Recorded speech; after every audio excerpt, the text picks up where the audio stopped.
Mama, anong ulamin natin ngayon? Ano? Ano ulamin natin?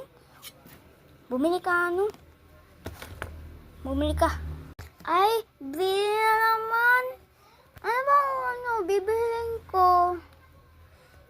Mantika baka hatog. Hatog ulit ang ulaman natin, ha? Ha? Punta ka na dun sa tindahan. Yay! Hatog na naman. Mantika po, tsaka hotdog. Sige po. Ano ba yun? Saan yung tindahan?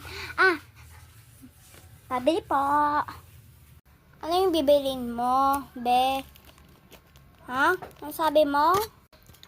Hotdog at mantika po. Sabi ni mama po. At ito po yung pera ko po. Ha? Hotdog tsaka mantika? Wait lang. Ito yung mantika mo tsaka hotdog mo. Oh.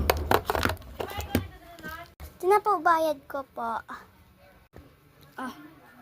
Aka na to? 100. Babayad din kita. Ito na bayad mo. Thank you po.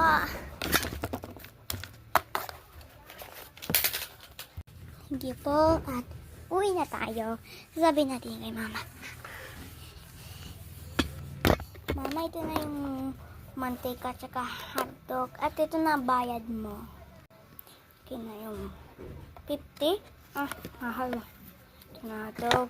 Bakit isang hotdog? Sabi ko 2 hotdog. Ay, hindi ko pala nasabi. Hatili lang tayo. At saka mantika. Ika na. Hala, hindi ko nabili yung 2 hotdog. Pag-ubos na sila. Maglila muna ako sandali. Ito ang hotdog natin. Ito mantika. Ay, hindi ko pala nabuksan. O anak, kain na. Hindi pa nagsaing. Hindi ko pa sinagbili yung kanin. Oh, kain ka na. Kuha mo na ako kanin dun, ha. Sana po.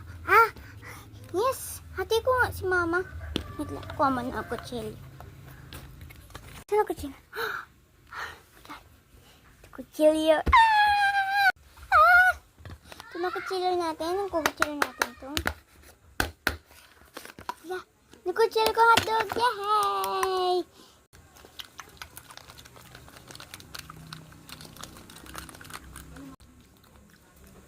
Ay, ubos ko na agad. Wala pa ako kanin. Sige lang, may piraso lang yung kanin dito. Buhay mo na. Bata na doon na. Nag-edit na na. Ito na tira sa akin. Bye-bye guys. Bye guys. Bye guys. Part 2.